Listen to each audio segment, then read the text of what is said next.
El totalitarismo es una forma de Estado en la que existe un solo partido político y gobierna con poder absoluto sin ningún tipo de limitaciones. Define estados, ideología, agrupaciones o movimientos donde se priva de la libertad y mediante cual el Estado concentra todos los poderes de manera total sin respetar divisiones ni derechos individuales y tiene como objetivo tener el control total de la sociedad.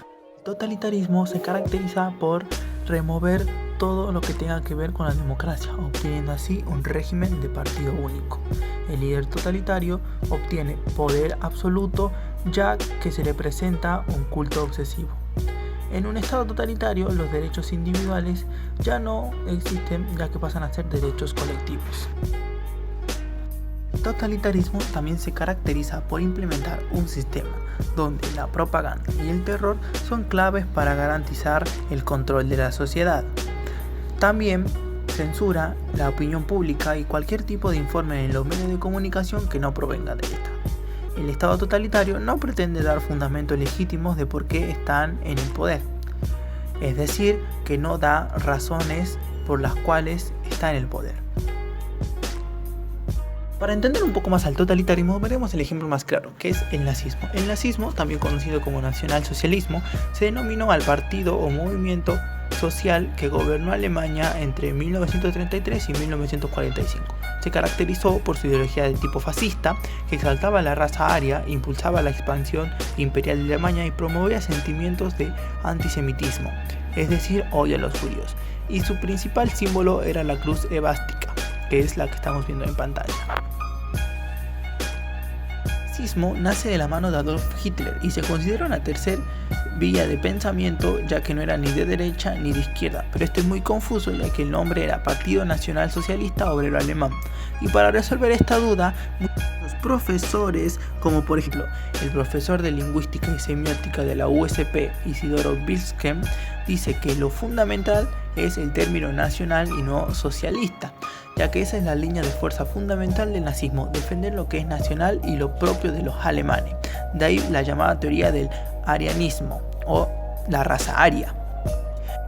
Esto era lo defendido por los teóricos nazis o teóricos del nazismo, los cuales decían por estudios que los alemanes eran los más cercanos a esas tribus arias y ellos debían defender el sueño de la raza pura, que para esa época creían que la raza pura podría salvar a la humanidad.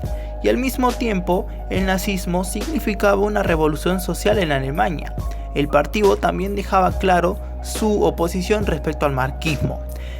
Las escuelas nacionalsocialistas se extendieron por Alemania y le enseñaban a los jóvenes que los judíos eran los creadores del marxismo y que además eran antimarxistas, le enseñaban a ser antisemitas, que como vimos el antisemitismo es el concepto para el odio hacia los judíos. Los judíos, por otra parte, se convirtieron en el punto principal de la persecución nazi porque representaban tanto el socialismo como el capitalismo liberal. Aunque esto puede parecer antagónico en estos días, los judíos representaban al socialismo revolucionario porque Marx tenía familia judía que se convirtieron al protestantismo. También, por otro lado, los judíos eran asociados con el capitalismo financiero porque los judíos asentados en Europa vivían de préstamos o de negociaciones, por así decirlo, es decir, que eran como comerciantes. Por eso eran perseguidos, porque representaban el socialismo de Marx y el capitalismo. También el régimen nazi no solo perseguía a los judíos, sino que también iba contra los socialistas, los gitanos, los testigos de Jehová, los homosexuales. Es decir, que el nazismo es considerado hoy como una ultraderecha y también es tomado como bandera de aquellos que van contra la comunidad LGBT, contra los inmigrantes, contra los musulmanes, etc. Ya para ir cerrando el tema y concluyendo un poco el video, decir que en la Argentina el totalitarismo se impone como forma de gobierno en 1976, que inicia una de las mayores dictaduras de nuestro país.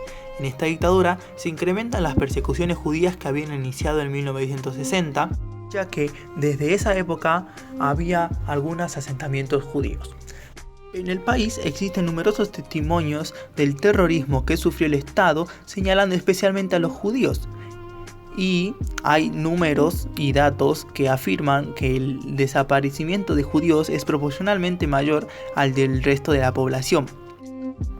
Cuando la democracia asume al poder nuevamente, crea la ley 23.592, que es la ley antidiscriminatoria en el año 1988.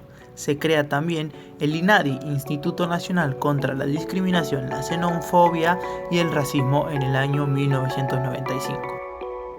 Por otra parte, la ley 24.751 autoriza a todo empleado judío y musulmán a celebrar sus días festivos religiosos.